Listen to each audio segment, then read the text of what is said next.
Hello friends, ಎಲ್ರಿಗೂ ನಮಸ್ಕಾರ. Detox diet plan ಮೂರನೇ ದಿನ ನಡೀತಾ ಇದೆ. ಡಿಟಾಕ್ಸ್ ಡಯಟ್ ಪ್ಲಾನ್ ಅಲ್ಲಿ ನಮ್ಮ ಬಾಡಿಯನ್ನ ಡಿಟಾಕ್ಸಿಫೈ ಮಾಡೋದೇ ಮೇನ್ ಉದ್ದೇಶ. ಹಾಗಾಗಿ ನಾವು ಒಳ್ಳೆ ರೀತಿಯಾದಂತಹ ಡಿಟಾಕ್ಸ್ ಡ್ರಿಂಕ್ ಗಳನ್ನ ಕುಡಿಬೇಕು. ಅದು ತರಕಾರಿ ಜ್ಯೂಸ್ ಇರಬಹುದು ಅಥವಾ ಈ ತರ. ಇವತ್ತು ನಾನು ಮಾಡಿದ್ದು ಶುಂಠಿ ಟೀಯನ್ನ ಮಾಡ್ಕೊಳ್ತಾ ಇದ್ದೇನೆ. ಒಂದು ಗ್ಲಾಸ್ ನೀರಿಗೆ ಒಂದು ಸ್ವಲ್ಪ ಶುಂಠಿ ತುರಿಯನ್ನ ಹಾಕೊಳ್ಳಿ, ತುಂಬಾ ಹಾಕೊಳ್ಬೇಡಿ. ಒಂದು ಸಣ್ಣ ತುಂಡನ್ನ ನಾನು ತುರ್ದು ಹಾಕೊಳ್ತಾ ಇದ್ದೇನೆ. ಅದನ್ನ ಒಂದ್ 2 ರಿಂದ 3 ನಿಮಿಷ ಚೆನ್ನಾಗಿ ಕುದಿಸ್ಕೊಳ್ಬೇಕು. ಆಮೇಲೆ ಅದನ್ನ ಸೋಸ್ಕೊಂಡು ಅದಕ್ಕೆ ಲಿಂಬೆ ಹುಳಿಯನ್ನ ಹಾಕೊಂಡು ಕುಡಿಯೋದು. ಇದರಿಂದ ನಮ್ಗೆ ವಿಟಮಿನ್ ಸಿ ಕೂಡ ಬೆಳಿಗ್ಗೆನೆ ವಿಟಮಿನ್ ಸಿ ಸಿಗುತ್ತೆ. ಹಾಗೆ ನಾನು ಮಾರ್ನಿಂಗ್ ಡ್ರೈ ಫ್ರೂಟ್ಸ್ ಏನಿದೆ, ಕೆಲವು 10 ರಿಂದ 12 ಒಣ ದ್ರಾಕ್ಷಿಯನ್ನ ರಾತ್ರಿ ಸೋಕ್ ಮಾಡಿ ಇಡ್ತೇನೆ. ಹಾಗೆ ಒಂದು 4 ಬಾದಾಮಿಯನ್ನ ಕೂಡ ಸೋಕ್ ಮಾಡಿ ಇಡ್ತೇನೆ. ಅದನ್ನ ಒಂದು ಮಾರ್ನಿಂಗ್ ತಿನ್ನುವಂಥದ್ದು ರೂಟೀನ್ ತುಂಬಾ ಸಮಯದಿಂದ ಮಾಡ್ತಾ ಇದ್ದೇನೆ. ಅದು ಎದ್ದ ತಕ್ಷಣ ಮಾಡುವಂಥದ್ದು. ಆಮೇಲೆ ಒಂದು ಗ್ಲಾಸ್ ಪ್ಲೇನ್ ವಾಟರ್, ಅದು ಬಿಸಿ ಇಲ್ಲ, ಹಾಗೆ ಪ್ಲೇನ್ ವಾಟರ್ ಅನ್ನ ಕುಡಿತೇನೆ. ಬೇಕಾದ್ರೆ ನಿಮಗೆ ಬಿಸಿ ನೀರೇ ಅಭ್ಯಾಸ ಅಂತ ಇದ್ರೆ ಬಿಸಿ ನೀರನ್ನ ಕುಡಿಬಹುದು. ಯಾವತ್ತಾದ್ರೂ ಸರಿ, ನೀರು ಎಷ್ಟು ಬೇಕಾದ್ರೂ ಕುಡಿಬಹುದು. ಅದಾದ ನಂತರ ನಾನು ಈ ಮಾರ್ನಿಂಗ್ ಡ್ರಿಂಕ್ ಅನ್ನ ಮಾಡಿದ್ದೇನೆ, ಶುಂಠಿ ಟೀ. ಇದಕ್ಕೆ ಲಿಂಬೆಯನ್ನ ಹಿಂಡಿಕೊಂಡು ಕುಡಿಯುವಂಥದ್ದು. ಜಾಸ್ತಿ ಶುಂಠಿ ಹಾಕ್ಬೇಡಿ, ಅದು ತುಂಬಾ ಖಾರ ಆಗುತ್ತೆ ಮತ್ತೆ ಹೀಟ್ ಆಗುವಂತ ಚಾನ್ಸಸ್ ಇದೆ. ಹಾಗಾಗಿ ಸ್ವಲ್ಪ ಹಾಕಿ ಕುಡಿಯಿರಿ. ಪ್ರತಿ ದಿವಸ ಬೇಕಾದ್ರೂ ಶುಂಠಿ ಟೀಯನ್ನೇ ಕುಡಿಬಹುದು. ನಿಮ್ಗೆ ಶುಂಠಿ ಟೀ ಇಷ್ಟ ಇಲ್ವಾ, ಅದರ ಬದಲು ನೀವು ಜೀರಾ ಟೀಯ, ಅಜ್ವೈನ್ ಟೀಯ, ಸಿನಮನ್ ಹಾಕಿಕೊಂಡು ಅಥವಾ ಸೋಂಪಿನ ಕಾಳು ಹಾಕಿಕೊಂಡು ಟೀಯನ್ನು ಬೇಕಾದ್ರೂ ಕುಡಿಬಹುದು. ಯಾವ್ದಾದ್ರೂ ಆಪ್ಷನ್ ನಿಮ್ಮದು. ಮಾರ್ನಿಂಗ್ ಈ ತರ ಯಾವ್ದಾದ್ರು ಒಂದು ಡಿಟಾಕ್ಸ್ ಡ್ರಿಂಕ್ ಅನ್ನ ಕುಡಿತಾ ಇದ್ರೆ ವೆಯ್ಟ್ ಲಾಸಿಗೆ ಹೆಲ್ಪ್ ಆಗ್ತದೆ. ಹಾಗೆ ಮೆಟಬಾಲಿಕ್ ರೇಟ್ ಕೂಡ ಇನ್ಕ್ರೀಸ್ ಆಗ್ತದೆ. ಬೇಗ ನಾವು ನಮ್ಮ ಟಾರ್ಗೆಟ್ ಅನ್ನ ರೀಚ್ ಆಗ್ಬೋದು. ನೆಕ್ಸ್ಟ್ ಬಂದು ನನ್ನ ಬ್ರೇಕ್ಫಾಸ್ಟ್. ಇವತ್ತೊಂದು ಓಟ್ ಮೀಲ್ ಅನ್ನ ಮಾಡ್ತಾ ಇದ್ದೇನೆ. ಓಟ್ ಮೀಲ್ ತುಂಬಾನೇ ರುಚಿಯಾಗಿರ್ತದೆ, ಟೇಸ್ಟಿ ಆಗಿರ್ತದೆ, ನನ್ನ ಫೇವ್ರೆಟ್ ಅಂತ ಹೇಳ್ಬೋದು. ನಿಮ್ಗೆ ಎಲ್ರಿಗೂ ಓಟ್ಸ್ ಇಷ್ಟ ಆಗೋದಿಲ್ಲ. ಓಟ್ಸ್ ಇಷ್ಟ ಇಲ್ಲ ಅಂತ ಹೇಳಿದ್ರೆ ಬೇರೆ ಆಪ್ಷನ್ ಕೂಡ ಇದೆ, ಅದನ್ನ ಕೂಡ ನೀವು ನಿಮ್ಮ ಡಯಟ್ ಅಲ್ಲಿ ಇನ್ಕ್ಲೂಡ್ ಮಾಡ್ಬೋದು. ಓಟ್ಸ್ ಪುಡ್ಡಿಂಗ್ ಮಾಡ್ಬೋದು, ಅಥವಾ ಓಟ್ಸ್ ಇಂದ ನಾನು ಇವತ್ತು ಮಾಡಿದ ರೀತಿ ಅಲ್ಲದಿದ್ರೆ ನೀವು ಓಟ್ಸ್ ಉಪ್ಮಾವನ್ನ ಬೇಕಾದ್ರೂ ಮಾಡ್ಬೋದು, ಅಥವಾ ರವಾ ಉಪ್ಮಾವನ್ನಾದ್ರೂ ಮಾಡ್ಕೊಳ್ಬೋದು, ಅಥವಾ ಅವಲಕ್ಕಿ ಆ ತರ ಕೂಡ ತಿನ್ಬೋದು. ಬೆಳಗಿನ ಬ್ರೇಕ್ಫಾಸ್ಟ್ಗೆ ಹೇಳಿದ ಆಪ್ಷನ್ ಕೊಟ್ಟಿದ್ದು ನಾನು.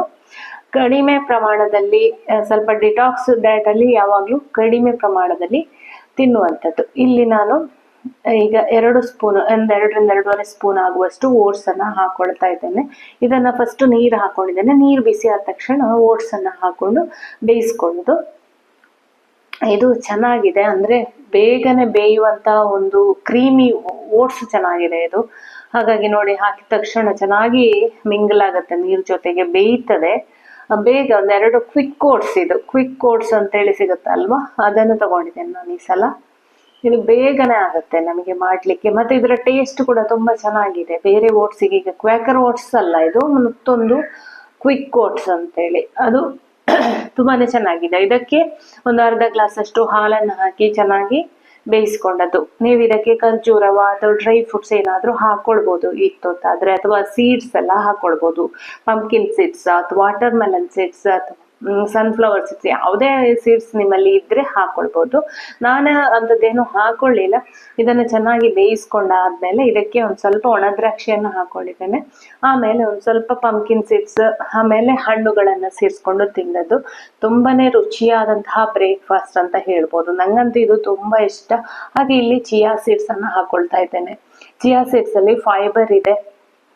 ಇದು ನಮ್ಗೆ ಹೊಟ್ಟೆ ಫಿಲ್ ಆದಾಗೆ ಮಾಡುವಂಥದ್ದು. ಇದನ್ನ ಹಾಕುವಾಗ ಸ್ವಲ್ಪ ನೀರನ್ನ ಜಾಸ್ತಿ ಹಾಕೊಳ್ಬೇಕು. ಯಾಕೆಂತ ಹೇಳಿದ್ರೆ ಇದು ನೀರನ್ನ ಎಳ್ಕೊಳ್ತದೆ. ಚಿಯಾ ಸೀಡ್ಸ್ ಅನ್ನ ನಾವು ಯಾವಾಗ್ಲೂ ಹಾಗೇನೆ ತಿನ್ಬಾರದು, ಸೋಕ್ ಮಾಡಿನೇ ತಿನ್ಬೇಕು. ಹಾಗೇನೆ ತಿಂತು ಅಂತ ಹೇಳಿದ್ರೆ ನಮ್ಗೆ ಡಿಹೈಡ್ರೇಷನ್ ಆಗುವಂತಹ ಚಾನ್ಸಸ್ ಇದೆ. ಯಾಕೆಂದ್ರೆ ಅದು ನೀರನ್ನ ಹೀರಿಕೊಳ್ತದೆ. ನಾವು ಹಾಗೆ ತಿಂದು ಬಿಟ್ಟಿತ್ತು ಅಂದ್ರೆ ನಮ್ಮ ಶರೀರದಲ್ಲಿರುವ ನೀರನ್ನೇ ಹೀರಿಕೊಳ್ತದೆ. ಹಾಗಾಗಿ ಅದನ್ನ ಎಲ್ಲಾದ್ರೂ ಸೋಕ್ ಮಾಡಿನೇ ತಿನ್ಬೇಕು. ಹಾಲಲ್ಲಿಯ, ನೀರಲ್ಲಿಯ, ಯಾವ್ದ್ರಲ್ಲಾದ್ರೂ ಸೋಕ್ ಮಾಡಿಟ್ಟು ತಿಂದ್ರೆ ತುಂಬಾನೇ ಒಳ್ಳೇದು. ಇಲ್ಲ ಅಂದ್ರೆ ಅದು ತಿಂದಿತ್ತು ಅಂತ ಹೇಳಿದ್ರೆ ನಾವು ನೀರನ್ನ ಜಾಸ್ತಿಯಾಗಿ ಕುಡಿಬೇಕು. 1 ಗ್ಲಾಸ್ ಕುಡಿಯುವಲ್ಲಿ ಡಬ್ಬಲ್ ಆಗಿ ನೀರನ್ನ ಕುಡಿಬೇಕು. ಇದು ಚಿಯಾ ಸೀಡ್ಸ್ ಬಗ್ಗೆ. ಚಿಯಾ ಸೀಡ್ಸ್ ಆರೋಗ್ಯಕ್ಕೆ ಎಷ್ಟು ಒಳ್ಳೇದು, ಅದನ್ನ ಯೂಸ್ ಮಾಡುವ ರೀತಿ ಕೂಡ ನಮಗೆ ಗೊತ್ತಿರಬೇಕು. ಅದಕ್ಕೋಸ್ಕರ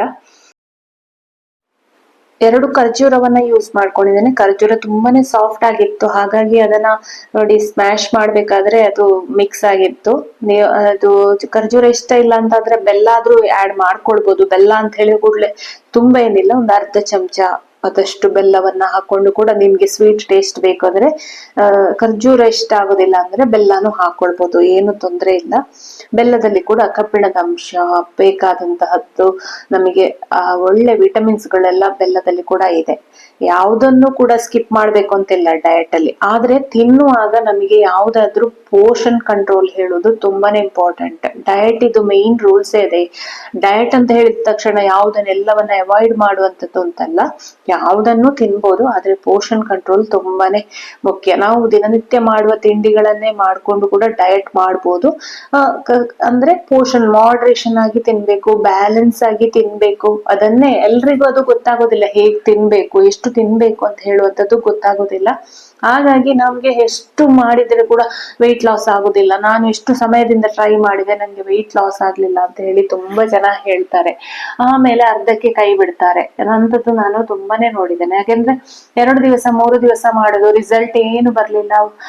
ದಿನ ವೆಯ್ಟ್ ಚೆಕ್ ಮಾಡ್ಬೇಕಾದ್ರೆ ಯಾವುದೇ ರೀತಿಯ ಒಂದು ವ್ಯತ್ಯಾಸ ಆಗುದಿಲ್ಲ, ಹಾಗೇನೆ ಇದೆ, ಸುಮ್ನೆ ವೆಯ್ಟ್ ಲಾಸ್ ಆಗುದಿಲ್ಲ ಅಂತ ಮನ್ಸಿಗೆ ಹಾಗೆ ಅನ್ಕೊಳ್ತಾರೆ. ಮತ್ತೆ ಅದರ ಕಡೆ ಗಮನನೇ ಕೊಡೋದಿಲ್ಲ. ಒಟ್ರಾಸಿ ತಿನ್ನೋದು, ಫುಡ್ ಕಂಟ್ರೋಲ್ ಇಲ್ಲ, ಆತರ ಮಾಡ್ತಾ ಹೋದ್ರೆ ವೆಯ್ಟ್ ಕಂಟ್ರೋಲ್ ಆಗೋದಿಲ್ಲ. ನಮ್ಮ ಪ್ರಯತ್ನ ಅಂತ ಹೇಳುವಂಥದ್ದು ನಿರಂತರ ಇರಬೇಕು. ಒಂದು ವೆಯ್ಟ್ ಲಾಸ್ ಆಗ್ಬೇಕು ಅಂತ ಹೇಳಿದ್ರೆ ಮಿನಿಮಮ್ ನಮಗೆ ಅದರಲ್ಲಿ ವ್ಯತ್ಯಾಸ ಬರಬೇಕು. ಸ್ಟಾರ್ಟ್ ನೀವು ಮೇನ್ ಈಗ ಶುರು ಮಾಡ್ಕೊಂಡಿದ್ದೀರಾ ಡಯಟ್ ಅನ್ನ ಅಂತ ಹೇಳಿದ್ರೆ, ನಿಮಗೆ ಅದರಲ್ಲಿ ವೆಯ್ಟ್ ಕಡಿಮೆ ತೋರಿಸ್ಬೇಕು ಅಂತ ಹೇಳಿದ್ರೆ ಸಾಧಾರಣದಲ್ಲಿ 1 ತಿಂಗಳಾದ್ರೂ ಟೈಮ್ ತಗೊಳ್ತದೆ. ಕೆಲವರಿಗೆ ಒಂದೇ ವಾರದಲ್ಲಿ ಕೂಡ ರಿಸಲ್ಟ್ ಬರ್ತದೆ, ಒಂದೇ ದಿನದಲ್ಲಿ ಕೂಡ ವ್ಯತ್ಯಾಸ ಬರ್ತದೆ. ಆದ್ರೆ ಅದನ್ನ ನಾವು ಯಾವ ರೀತಿ ಮಾಡ್ತೇವೆ ಡಯಟ್ ಅನ್ನೋದ್ರ ಮೇಲೆ ಡಿಪೆಂಡ್. ಬೆಳಿಗ್ಗೆ ಡಯಟ್ ಮಾಡೋ ಮೂಡ್ ಇರ್ತದೆ, ಸಂಜೆಗಾಗುವ ಡಯಟ್ ಮಾಡೋ ಮೂಡ್ ಹೋಗಿ ಕ್ರೇವಿಂಗ್ಸ್ ಏನೋ ಆಗಿ ಸಾಯಂಕಾಲ ಹೋಗಿ ಬನ್ಸ್ ಆತರ ಏನೋ ಒಂದು ಎಣ್ಣೆಲಿ ಹೊರದದ್ದ ಏನೋ ಮಾಡಿದ್ರು ಮನೇಲಿ ಇತ್ತು ಅಂತ ಹೇಳಿ ತಿಂದು ಬಿಡ್ತೇವೆ. ಅಲ್ಲಿಗೆ ನಮ್ಮ ಡಯಟ್ ಫ್ಲಾಪ್ ಆಗಿಬಿಡ್ತದೆ. ಹಾಗಾಗಿ ಡಯಟ್ ಹೇಳುವಂಥದ್ದು ಮೋಟಿವೇಶನ್ ತುಂಬಾನೇ ಮುಖ್ಯ. ನಾವು ಮಾಡ್ಬೇಕು ಹೇಳುವ ಹಠ ಬೇಕು. ಮಳೆ ಬಂತು ಅಂತ ಹೇಳಿ ಅಥವಾ ವೆದರ್ ಎಷ್ಟು ಚೆನ್ನಾಗಿದೆ, ಮಳೆ ಬಂದಿದೆ, ಈಗೇನಾದ್ರೂ ಫ್ರೈ ಎದ್ದು ತಿನ್ಬೇಕು, ಆತರ ಮನಸ್ಸೆಲ್ಲ ಹಾರಿ ಬಿಡಬಾರ್ದು. ಕಂಟ್ರೋಲ್ ಅಲ್ಲಿ ಇರಬೇಕು. ನಮ್ಮ ಟಾರ್ಗೆಟ್ ಅನ್ನೆಲ್ಲ ರೀಚ್ ಆಗೋವರೆಗೆ ಟೆಂಪ್ರರಿ, ಇದೇನೇನ್ ಪರ್ಮನೆಂಟ್ ಅಲ್ಲ. ನೋಡಿ, ನಾನು ಇಲ್ಲಿ ಓಟ್ ಮೀಲ್ ಮಾಡ್ಕೊಂಡೆ, ಇದಿಷ್ಟು ತುಂಬಾ ಕ್ರೀಮಿಯಾಗಿ ಟೇಸ್ಟಿಯಾಗಿ ಬಂದಿದೆ. ಇದು ತಿನ್ನುವಾಗ ಬೆಳಿಗ್ಗೆ ಬ್ರೇಕ್ಫಾಸ್ಟ್ ತಿಂದ್ರೆ ತುಂಬಾ ಲೈಟ್ ಆಗಿ ಫೀಲ್ ಆಗ್ತದೆ. ಬಾಳೆಹಣ್ಣು ತಿನ್ಬಾರ್ದು, ವೆಯ್ಟ್ ಗೇನ್ ಆಗ್ತದೆ ಅಂತ ಕೆಲವರು ಹೇಳ್ತಾರೆ. ಹಾಗೇನಿಲ್ಲ, ಅದು ಸಹ ಅಷ್ಟೇ, ಮಾಡರೇಷನ್ ಅಲ್ಲಿ ಬಾಳೆಹಣ್ಣನ್ನು ತಿಂದ್ರೆ ಅದರಲ್ಲಿ ತುಂಬಾನೇ ವಿಟಮಿನ್ಸ್, ಆರೋಗ್ಯಕ್ಕೆ ಬೇಕಾದಂತಹ ಅಂಶಗಳು ತುಂಬಾನೇ ಇದೆ ಬಾಳೆಹಣ್ಣಲ್ಲಿ ಕೂಡ. ಬಾಳೆಹಣ್ಣನ್ನು ಕೂಡ ಇನ್ಕ್ಲೂಡ್ ಮಾಡ್ಕೊಳ್ಬಹುದು. ಹಾಗೆ ಸ್ವಲ್ಪ ದಾಳಿಂಬೆ ಬಾಳೆಹಣ್ಣನ್ನು ಹಾಕಿ ರೆಡಿ ಮಾಡ್ಕೊಂಡಿದ್ದೇನೆ. ಇದಾಗಿತ್ತು ನನ್ನ ಬ್ರೇಕ್ಫಾಸ್ಟ್. ಫ್ರೆಂಡ್ಸ್, ನನ್ನ ವಿಡಿಯೋಸ್ ಎಲ್ಲ ನಿಮ್ಗೆ ಇಷ್ಟ ಆಯ್ತು ಅಂದ್ರೆ ಖಂಡಿತ ಕಮೆಂಟ್ ಮಾಡಿ, ಹೇಗೆ ಅನಿಸ್ತಾ ಇದೆ, ನಿಮ್ಗೆ ಯಾವ ರೀತಿ ಬೇಕು ಅಂತ ಹೇಳೋದನ್ನ ಕಮೆಂಟ್ ಮಾಡಿ. ಯಾವ ರೀತಿ ರೆಸಿಪೀಸ್ ಬೇಕಾ, ಅಥವಾ ಡಯಟ್ ಫುಲ್ ಡೇ ರುಟೀನ್ ಬೇಕಾ, ಅಥವಾ ಬ್ರೇಕ್ಫಾಸ್ಟ್ ಮಾತ್ರವಾ, ಲಂಚ್ ರೆಸಿಪೀಸ್ ಮಾತ್ರವಾ ಅನ್ನೋದನ್ನ ತಿಳಿಸಿ. ನೆಕ್ಸ್ಟ್ ಆಮೇಲೆ ನೆಕ್ಸ್ಟ್ ಮಿಡ್ ಡೇ ಮೀಲಿಗೆ ನಾನೊಂದು 11:30 12 ಗಂಟೆ ಊಟಕ್ಕಿಂತ ಒಂದು ಸ್ವಲ್ಪ ಹೊತ್ತಿನ ಮೊದಲು ಬೀಟ್ರೂಟ್ ಜ್ಯೂಸ್ ಅನ್ನ ಮಾಡ್ತೇನೆ. ಇಲ್ಲಿ ನಾನು ಬೀಟ್ರೂಟ್ ಕ್ಯಾರೆಟ್ ಅನ್ನ ಹಾಕೊಂಡು ಜ್ಯೂಸ್ ಮಾಡ್ಕೊಂಡಿದ್ದೇನೆ. ಆಮೇಲೆ ಅದಕ್ಕೆ ಸ್ವಲ್ಪ ಲಿಂಬೆ ಹುಳಿ ಅನ್ನ ಹಿಂಡಿಕೊಂಡು ಜ್ಯೂಸ್ ಮಾಡಿದ್ದೇನೆ. ಯಾವ ರೀತಿ ABC ಜ್ಯೂಸ್ ಅನ್ನ ನೀವು 12 ಗಂಟೆಗೆ ಅಥವಾ ಊಟಕ್ಕಿಂತ ಅರ್ಧ ಗಂಟೆ ಮೊದಲು ಕುಡಿದ್ರೆ ತುಂಬಾನೇ ಒಳ್ಳೇದು. ಈ ಡಿಟಾಕ್ಸ್ ಡಯಟ್ ಪ್ಲಾನ್ ಅಂದ್ರೆ ಈ ತರ ಡ್ರಿಂಕ್ ಅನ್ನೇ ನಾವು ಜಾಸ್ತಿಯಾಗಿ ಕುಡಿಬೇಕು. ತರಕಾರಿಗಳು, ಹಣ್ಣುಗಳು, ಆಮೇಲೆ ಏನಿದೆ ಈ ತರ ತರಕಾರಿ juice, morning drink, evening drink, ಇದೆಲ್ಲ ಮೇನ್ ಆಗಿ ಬೇಕು. ಯಾಕೆಂದ್ರೆ ನಮ್ಮ ಬಾಡಿ ಡಿಟಾಕ್ಸ್ ಆಗ್ಬೇಕಂದ್ರೆ ಈ ತರ ಡ್ರಿಂಕ್ ಅನ್ನ ಕುಡಿಬೇಕು. ನಮ್ಮ ಡಿಟಾಕ್ಸ್ ಡಯಟ್ ಪ್ಲಾನ್ ನ ಮೇನ್ ಐಟಮ್ಸೇ ಇದೆ, ಇದನ್ನೇ ಕುಡಿಬೇಕು. ಮಧ್ಯಾಹ್ನ ಕೂಡ ಹಾಗೆ ತರಕಾರಿ ಸಲಾಡ್, ರಾತ್ರಿ ತರಕಾರಿ ಸೂಪ್, ಫುಲ್ ಆಗಿ ತರಕಾರಿಗಳಿಂದಲೇ ನಮ್ಮ ಒಂದು ಇಡೀ ಫುಲ್ ಡಯಟ್ ಹಾಗೇನೆ ಹೋಗುತ್ತೆ. ಹಾಗಾಗಿ ಆ ರೀತಿ ಡಯಟ್ ಅನ್ನೇ ಮಾಡೋದು ನಾವು ಡಿಟಾಕ್ಸ್ ಡಯಟ್ ಅಲ್ಲಿ.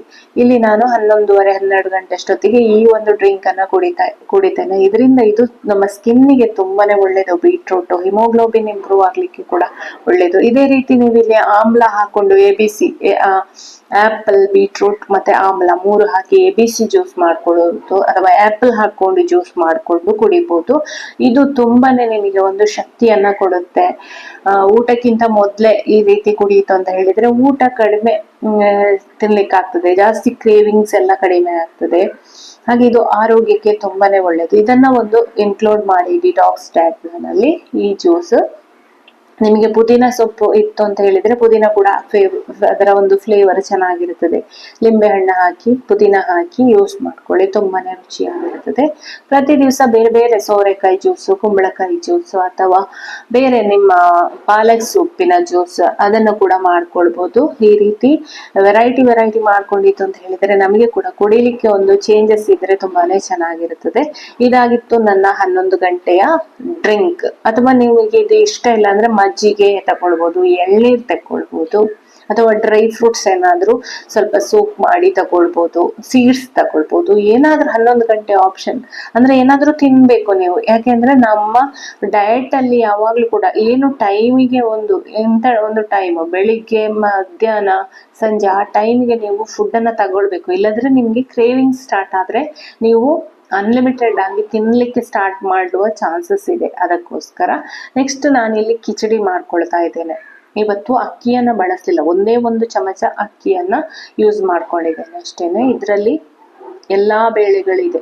ಮಸೂರ್ ದಾಲ್ ಒಂದ್ ಸ್ವಲ್ಪ ಹಾಕೊಂಡಿದ್ದೇನೆ, ತೊಗರಿ ಬೇಳೆ ಒಂದ್ ಸ್ವಲ್ಪ ಹಾಕೊಂಡಿದ್ದೇನೆ, ಕಡ್ಲೆ ಬೇಳೆ ಒಂದ್ ಸ್ವಲ್ಪ ಹಾಕೊಂಡಿದ್ದೇನೆ, ಅಕ್ಕಿ ಒಂದ್ ಚಮಚ ಹಾಕೊಂಡಿದ್ದೇನೆ. ಹಾಗೆ ಅದ್ರ ಜೊತೆಗೆ ಹೆಸರು ಬೇಳೆ ಕೂಡ ಇದೆ. ಹೆಸರು ಬೇಳೆ, ಕಡಲೆ ಬೇಳೆ, ತೊಗರಿ ಬೇಳೆ, ಈ ಬೇಳೆಗಳು ಒಂದು 2 ಚಮಚದಾಗಿ ಹಾಕೊಂಡದ್ದು, ಅಕ್ಕಿ 1 ಚಮಚ ಹಾಕಿದ್ದು. ಈಗೆಲ್ಲ ಬೇಳೆಯನ್ನ ತೊಳೆದು ಈಗ ಒಂದು 10 ನಿಮಿಷ ನೆನೆಸ್ಕೊಳ್ಬೇಕು. ಆಮೇಲೆ ಬೇಯಿಸ್ಕೊಳ್ಬೇಕು. ಚೆನ್ನಾಗಿ ಬೇಯಿಸ್ಕೊಂಡು ಕಿಚಡಿ ಮಾಡ್ಬೇಕು. ಕಿಚಡಿ ಮಾಡ್ಲಿಕ್ಕೆ ತುಂಬಾನೇ ಸುಲಭ. ಎಲ್ಲ ತರಕಾರಿಗಳನ್ನ ಹಾಕಿ ಬೇಯಿಸಿದ್ರೆ ಆಯ್ತು. ಫ್ರೆಂಡ್ಸ್ ನೋಡಿ, ನಾನು ಮಧ್ಯಾಹ್ನದ ಲಂಚ್ಗೆ ಕಿಚಡಿಯನ್ನ ಮಾಡ್ಕೊಳ್ತಿದ್ದೇನೆ. 1 ಚಮಚ ತುಪ್ಪ, ಒಂದ್ ಸ್ವಲ್ಪ ಎಣ್ಣೆ ಹಾಕೊಳ್ತಾ ಇದ್ದೇನೆ, ಒಂದ್ ಸ್ವಲ್ಪ ಬೆಳ್ಳುಳ್ಳಿ, ನೀರುಳ್ಳಿ ಹಾಕಿ ಫ್ರೈ ಮಾಡ್ಕೊಳ್ತಾ ಇದ್ದೇನೆ. ನಿಮ್ಗೆ ಬೆಳ್ಳುಳ್ಳಿ, ನೀರುಳ್ಳಿ ಇಷ್ಟ ಇಲ್ಲ ಅಂದ್ರೆ ಅದನ್ನ ಸ್ಕಿಪ್ ಮಾಡ್ಕೊಳ್ಳಿ, ಪರವಾಗಿಲ್ಲ. ಸ್ವಲ್ಪ ಜೀರಿಗೆ ಹಾಕೊಂಡಿದ್ದೇನೆ, ಇದನ್ನ ಫ್ರೈ ಮಾಡ್ಕೊಳ್ಳೋದು. ಆಮೇಲೆ ಏನ್ ತರಕಾರಿ ಬೇಕು ಅದನ್ನ ಫ್ರೈ ಮಾಡ್ಕೊಳ್ಳೋದು ಅಷ್ಟೇನೆ. ಮತ್ತೆ ಸ್ಪೈಸಸ್ ಏನಿದೆ, ನಾನಿಲ್ಲಿ ಸ್ವಲ್ಪ ಅರಸಿನ ಹುಡಿ, ಮೆಣಸಿನ ಹುಡಿ, ಚಿಲ್ಲಿ ಪೌಡರ್, ಹಲ್ದಿ ಪೌಡರ್, ಮತ್ತೆ ಕೋರಿಯಾಂಡರ್ ಪೌಡರ್ ಅಂದ್ರೆ ಕೊತ್ತಂಬರಿ ಹುಡಿ, ಇಷ್ಟನ್ನ ಹಾಕಿ ಫ್ರೈ ಮಾಡ್ಕೊಳ್ಳೋದು ಅಷ್ಟೇನೆ. ಬೇರೆ ಯಾವುದೇ ಪೌಡರ್ ಹಾಕೊಳ್ಳೋದಿಲ್ಲ. ಜೀರಿಗೆ ಇಡಿಯಾಗಿ ಹಾಕೊಂಡಿದ್ದೇನೆ, ಇಷ್ಟ ಹಾಕಿ ಫ್ರೈ ಮಾಡುದು. ಬೆಂಕಿ ಸ್ವಲ್ಪ ಸಣ್ಣ ಫ್ಲೇಮ್ ಅಲ್ಲಿ ಇರ್ಲಿ, ಯಾಕಂದ್ರೆ ಇಲ್ಲಿ ಮಸಾಲೆ ಕರಟಿ ಹೋಗ್ಬೋದು. ಆಮೇಲೆ ನಮ್ಗೆ ಏನ್ ತರಕಾರಿ ಬೇಕು ಅದನ್ನ ಹಾಕಿ ಫ್ರೈ ಮಾಡ್ಕೊಳ್ಳೋದು. ಇಲ್ಲಿ ಈರುಳ್ಳಿ ಹಾಕಿ ಫ್ರೈ ಮಾಡ್ಕೊಂಡೆ. ಆಮೇಲೆ ನಾನು ಜಾಸ್ತಿ ತರಕಾರಿ ಏನು ಮನೆಯಲ್ಲಿ ಇತ್ತು ಅದನ್ನೇ ಯೂಸ್ ಮಾಡ್ಕೊಳ್ತೇನೆ ಅಷ್ಟೇ. ಅದಕ್ಕೆ ಅಂತ ಹೇಳಿ ಸ್ಪೆಷಲ್ ಆಗಿ ಏನು ತರಕಾರಿ ಏನು ತರೋದಿಲ್ಲ. ಮನೆಗೆ ಮಾಮೂಲಿ ತರೋದು ಕ್ಯಾರೆಟ್, ಕ್ಯಾಪ್ಸಿಕಮ್ ಆ ತರಾನೇ ಯೂಸ್ ಮಾಡ್ಕೊಳ್ಳೋದು. ನಂಗೆ ಕ್ಯಾಪ್ಸಿಕಮ್ ಅಂದ್ರೆ ತುಂಬಾನೇ ಇಷ್ಟ, ಅದನ್ನೇ ಜಾಸ್ತಿಯಾಗಿ ಬಳಸ್. ಕ್ಯಾಪ್ಸಿಕಮ್, ಕ್ಯಾರೆಟ್, ನೀರುಳ್ಳಿ, ಟೊಮೆಟೊ ಇದು ಮಾಮೂಲಿ ಮನೆಯಲ್ಲಿ ಇದ್ದೇ ಇರ್ತದಲ್ಲ, ಇದನ್ನೇ ಯೂಸ್ ಮಾಡ್ಕೊಳ್ಳೋದು. ಆಮೇಲೆ ಇಲ್ಲಿ ಸೋಯಾವನ್ನ ಸ್ವಲ್ಪ ವಾಶ್ ಮಾಡಿ ಹಾಕೊಳ್ತಾ ಇದ್ದೀನಿ. ಇದು ಸಣ್ಣ ಸೋಯಾ ಚಂಕ್ಸ್ ಅಂತ ಬಂದಿತ್ತಲ್ಲ, ಅದನ್ನ ಯೂಸ್ ಮಾಡ್ಕೊಳ್ತಾ ಇದ್ದೇನೆ. ಅದನ್ನ ಸ್ವಲ್ಪ ನೀರಲ್ಲಿ ವಾಶ್ ಮಾಡಿ ಆಮೇಲೆ ಇದಕ್ಕೆ ಹಾಕಿ ಫ್ರೈ ಮಾಡ್ಕೊಳ್ತಾ ಇದ್ದೇನೆ. ಇದೀಗ ಬೇಯ್ತದೆ ನೀರಲ್ಲಿ, ಅದನ್ನೇ ಮೊದ್ಲೇ ಕುದಿಸ್ಕೊಳ್ಬೇಕು ಅಂತ ಏನೂ ಇಲ್ಲ. ಈಗ ಹೇಗೂ ಬೇಯಿಸ್ಕೊಳ್ತೇವಲ್ಲ, ಇದ್ರಲ್ಲೇ ಬೇಯ್ತದೆ. ಇದಕ್ಕೆ ನಾವು 1 ಕಪ್ ಅಷ್ಟು ಬೇಳೆ ತಗೊಂಡಿದ್ದೇನೆ, ಅದಕ್ಕೊಂದು 2 ಕಪ್ ಅಷ್ಟು ನೀರನ್ನ ಹಾಕಿ ಚೆನ್ನಾಗಿ ಬೇಯಿಸ್ಕೊಳ್ಳುದು. ನೀರಿನ ಅಳತೆ ಏನು ತೊಂದ್ರೆ ಇಲ್ಲ ಇದರಲ್ಲಿ, ಹೆಚ್ಚು ಕಡಿಮೆ ಆದ್ರೆ. ಯಾಕೆಂದ್ರೆ ಇದು ಕಿಚಡಿ ಆದ ಕಾರಣ ಸ್ವಲ್ಪ ನೀರಿದ್ರು ಕೂಡ ತೊಂದ್ರೆ ಇಲ್ಲ. ನೀರಾಗಿ ಇರ್ತದೆ ಕಿಚಡಿ, ಪಾಯಸದ ತರ ಆ ತರ ಕನ್ಸಿಸ್ಟೆನ್ಸಿ. ಇದನ್ನ ಈಗ ಚೆನ್ನಾಗಿ ಒಂದು 2 ವಿಸಿಲ್ ಬೇಯಿಸ್ಕೊಂಡ್ರೆ ಆಯ್ತು. ಅಲ್ಲಿಗೆ 1 ಪಾಟ್ ಮೀಲ್. ಇದು ನಿಮಗೆ ವರ್ಕಿಂಗ್ ಲೇಡೀಸ್ ಗಳಿಗೆ ಎಲ್ಲ ತುಂಬಾನೇ ಒಳ್ಳೇದು. ಉಪ್ಪೆಲ್ಲ ಹಾಕುವಾಗ ನೋಡ್ಕೊಳ್ಳಿ, ಜಾಸ್ತಿ ಉಪ್ಪು ಹಾಕೊಂಡ್ರೆ ಅಷ್ಟು ಟೇಸ್ಟ್ ಆಗೋದಿಲ್ಲ. ಸ್ವಲ್ಪ ಉಪ್ಪು, ಅದ್ರ ಜೊತೆಗೆ ನಾನು ಸ್ವಲ್ಪ ಮನೆ ಹತ್ರನೇ ನುಗ್ಗೆ ಸೊಪ್ಪೆತ್ತು, ಅದನ್ನ ಕೂಡ ಸೇರಿಸ್ಕೊಂಡೆ. ನುಗ್ಗೆ ಸೊಪ್ಪು ಅದರಲ್ಲಿ ಕಬ್ಬಿಣದ ಅಂಶ ಎಲ್ಲ ತುಂಬಾ ಚೆನ್ನಾಗಿ ಇರ್ತದೆ ಅದರಲ್ಲಿ. ನುಗ್ಗೆ ಸೊಪ್ಪು ಸಿಕ್ಕಿದ್ರೆ ಬಿಡ್ಬೇಡಿ, ಅದು ತುಂಬಾ ಒಳ್ಳೇದು. ದಾಲ್ ಮಾಡುವಾಗ ಹಾಕೊಳ್ಬಹುದು, ಪಲ್ಯಕ್ಕೆ ಹಾಕೊಳ್ಬಹುದು, ಅಥವಾ ಅದರ ಜ್ಯೂಸ್ ಕೂಡ ಮಾಡಿ ಕುಡಿತಾರೆ, ಅದು ತುಂಬಾನೇ ಒಳ್ಳೇದು. ನೀವು ಯಾವ್ದಾದ್ರು ಜ್ಯೂಸ್ ಮಾಡ್ತೀರಾ, ಸ್ವಲ್ಪ ನುಗ್ಗೆ ಸೊಪ್ಪನ್ನ ಕೂಡ ಆಡ್ ಮಾಡ್ಕೊಳ್ಳಿ. ಈಗ ನೋಡಿ, ನಮ್ಮ ರುಚಿಯಾದ ಯಮ್ಮಿ ಆದಂತಹ ಕಿಚಡಿ ರೆಡಿ ಆಯ್ತು. ಇದನ್ನ ಒಂದು ಬೌಲಿಗೆ ಹಾಕೊಂಡ್ರೆ ಮಧ್ಯಾಹ್ನದ ಊಟಕ್ಕೆ ಇಷ್ಟೇ. ಇದ್ರ ಜೊತೆಗೆ ನೀವು ಸಲಾಡ್ ಏನಾದ್ರೂ ಬೇಕಾದ್ರೂ ತಿನ್ಬೋದು. ಇದಿಷ್ಟು ತಿಂದ್ರೆ ಹೊಟ್ಟೆ ಫುಲ್ ಆಗ್ತದೆ. ಬೇಕಾದ್ರೆ ಈ ಲಂಚ್ ಜೊತೆಗೆ ಸ್ವಲ್ಪ ಮೊಸರು ಹಾಕಿ ಸಲಾಡ್ ಮಾಡ್ಕೊಂಡು ಕೂಡ ತಿನ್ಬೋದು. ನಾನು ಇಷ್ಟೇ ತಿಂದಿದ್ದೇನೆ ನಿನ್ನೆ ಮಧ್ಯಾಹ್ನದ ಲಂಚ್ ನಂದಿದು. ಇದಾಗಿತ್ತು ಲಂಚ್. ನೆಕ್ಸ್ಟ್ ನಾವು ಈವ್ನಿಂಗ್ ಸ್ನಾಕ್ಸ್ ಏನ್ ಮಾಡೋದು ಅಂತ ಹೇಳಿ ನೋಡುವ. ಈವ್ನಿಂಗ್ ಸ್ನಾಕ್ಸ್ ಗೆ ತುಂಬಾನೇ ಆಪ್ಷನ್ ಇದೆ. ಒಂದು ಲೋಟಸ್ ಸೀಡ್ಸ್ ಅನ್ನ ನಾನು ಮೊನ್ನೆ ತೋರಿಸಿದ್ದೇನೆ. ಇವತ್ತು ಮುರ್ಮುರ ಅಂತ ಹೇಳಿ ಒಂದು ಸಿಗ್ತದೆ ಅಲ್ವಾ, ಅದನ್ನ ಸ್ವಲ್ಪ ಮಂಡಕ್ಕಿ ಅದನ್ನ ತಗೊಂಡ್ ಬಂದಿದ್ದೇನೆ. ಹಾಗೆ ಬ್ಲ್ಯಾಕ್ ಕಾಫಿಯನ್ನ ಸ್ವಲ್ಪ ಕಾಫಿ ಹಾಕೊಂಡು ಅದಕ್ಕೊಂದು ಶುಗರ್ ಫ್ರೀ ಟ್ಯಾಬ್ಲೆಟ್, ಒಂದು ಕಾಫಿ, ಮುರ್ಮುರಕ್ಕೆ ಒಂದ್ ಸ್ವಲ್ಪ ನೀರುಳ್ಳಿ, ಟೊಮೆಟೊ, ಕ್ಯಾರೆಟ್ ಈ ತರ ತರಕಾರಿಗಳನ್ನ ಕಟ್ ಮಾಡ್ಕೊಂಡು ತಿಂದೆ. ಅದು ಯಮ್ಮಿ ಆಗಿರ್ತದೆ. ಈ ಮಳೆ ಬರ್ಬೇಕಾದ್ರೆ ನಮ್ಗೆ ಏನಾದ್ರೂ ತಿನ್ನುವ ಅಂತ ಹೇಳುವ ಕ್ರೇವಿಂಗ್ಸ್ ಬರ್ತದೆ.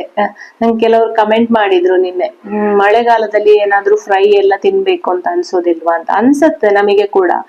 ಡಯಟ್ ಮಾಡ್ಬೇಕು ಅನ್ನುವ ಇಂಟೆನ್ಷನ್ ಕೂಡ ಜಾಸ್ತಿ ಇರ್ತದೆ. ಡಯಟ್ ಮಾಡ್ಲೇಬೇಕು ಅನ್ನುವ ಹಠದಲ್ಲಿ ನಾವು ಮಾಡ್ತಾ ಇರೋದು. ಬೇರೆಲ್ಲ ತಿನ್ಬೇಕು ಅಂತ ಕ್ರೇವಿಂಗ್ಸ್ ನಮ್ಗೆ ಕೂಡ ಬರ್ತದೆ. ನಾವನ್ನು ಕೂಡ ತುಂಬಾ ಎಲ್ಲ ಬೇರೆ ತಿನ್ಬೇಕು ಹೇಳೋ ಫುಡ್ ಕ್ರೇವಿಂಗ್ಸ್ ಎಲ್ಲ ನಂಗೆ ಸಹ ತುಂಬಾ ಜಾಸ್ತಿ ಇದೆ. ಹೋಟೆಲ್ ಅಲ್ಲಿ ಇಲ್ಲಿ ಹೋಗಿದ್ದು ತಿನ್ನೋದು ಎಲ್ಲ ಉಂಟು. ಆದ್ರೆ ಅದನ್ನೆಲ್ಲವನ್ನ ಒಂದು ಬದಿಗಿಟ್ಟು ನಾವು ಡಯಟ್ ಮಾಡ್ತೇವೆ ಅಂತ ಹೇಳಿದ್ರೆ ಅದು ನಮ್ಮ ಒಂದು ಹೆಲ್ತಿಗೋಸ್ಕರ. ನಾವು ಸಫರ್ ಆಗ್ಬೇಕು, ಒಂದು ಏನ್ ಆರೋಗ್ಯ ಸಮಸ್ಯೆ ಬರಬಾರದು ಹೇಳೋ ಒಂದು ಒಳ್ಳೆ ಇಂಟೆನ್ಷನ್ ಇಟ್ಕೊಂಡು ನಾವು ಡಯಟ್ ಅನ್ನ ಮಾಡ್ತೇವೆ. ಆ ಟಾರ್ಗೆಟ್ ನಮ್ಮ ಮೈಂಡಿಗೆ ಬಂದ್ರೆ ಇದು ಏನಾಗೋದಿಲ್ಲ. ನೆಕ್ಸ್ಟ್ ಡಿನ್ನರ್ಗೆ ಲೋ ಕ್ಯಾಲೋರಿ ಸೂಪ್ ಅನ್ನ ಮಾಡ್ತಾ ಇದ್ದೇನೆ. ಬೀಟ್ರೂಟ್, ಒಂದು ಕ್ಯಾರೆಟ್, ಟೊಮೆಟೊ, ಈರುಳ್ಳಿ ಇಷ್ಟನ್ನ ಬೇಯಿಸ್ಕೊಳ್ತಾ ಇದ್ದೇನೆ. ನೀವು ಬೇಯಿಸ್ಕೊಳ್ಳೋಗಬೇಕಾದ್ರೆ ಫಸ್ಟಿಗೆ ತುಪ್ಪದಲ್ಲಿ ಫ್ರೈ ಮಾಡ್ಕೊಂಡೆಲ್ಲ ಸೂಪ್ ಮಾಡುವ ರೀತಿಯಲ್ಲಿ ಮಾಡ್ಬೋದು. ಬಟ್ ಡಯಟಿಗೆ ಯಾವುದೇ ಎಣ್ಣೆ ಅಂಶ ಕಡಿಮೆ ಆದಷ್ಟು ಒಳ್ಳೇದು. ಇಲ್ಲಿ ನಾನು ಸ್ವಲ್ಪ ಮೆಣಸಿನ ಹುಡಿ, ಹಳದಿ ಪೌಡರ್, ಮತ್ತೊಂದು ಸ್ವಲ್ಪ ಕೊತ್ತಂಬರಿ ಪೌಡರ್ ಅಥವಾ ಜೀರಾ ಪೌಡರ್ ಅದನ್ನ ಇಷ್ಟನ್ನ ಹಾಕಿ ಬೇಯಿಸ್ಕೊಳ್ತಾ ಇದ್ದೇನೆ. ರುಚಿಗೆ ಒಂದ್ ಸ್ವಲ್ಪ ಉಪ್ಪು ಹಾಕಿ ಕೂಡ ಬೇಯಿಸ್ಕೊಳ್ಬಹುದು. ಇದನ್ನ ಚೆನ್ನಾಗಿ ಬೇಯಿಸ್ಬಿಟ್ಟು ಆಮೇಲೆ ಗ್ರೈಂಡ್ ಮಾಡಿ ಸೂಪ್ ತರ ಕುದಿಸ್ಕೊಳ್ಳೋದು. ಸ್ವಲ್ಪ ಉಪ್ಪು ಹಾಕೊಂಡಿದ್ದೇನೆ. ಆಮೇಲೆ ನೋಡ್ಕೊಂಡು ಉಪ್ಪು ಹಾಕಿದ್ರೆ ಆಯ್ತು. ಇದು ಬೀಟ್ರೂಟ್ ಕ್ಯಾರೆಟ್ ಸೂಪ್ ತುಂಬಾನೇ ರುಚಿಯಾಗಿರ್ತದೆ. ಇದು ಒಂದು ಬೌಲ್ ಫುಲ್ ಕುಡಿದ್ರೆ ಹೊಟ್ಟೆ ಕೂಡ ಫುಲ್ ಆಗ್ತದೆ. ಇಷ್ಟು ಸಾಕ ಅಂತೇಳಿ ಅನ್ನಿಸ್ಬೋದು ನಿಮಗೆ. ಬರೇ ಸೂಪ್ ಇಷ್ಟು ಕುಡಿಯುವುದ, ರಾತ್ರಿ ಹಸಿವಾಗೋದಿಲ್ವಾ ಅಂತೇಳಿ.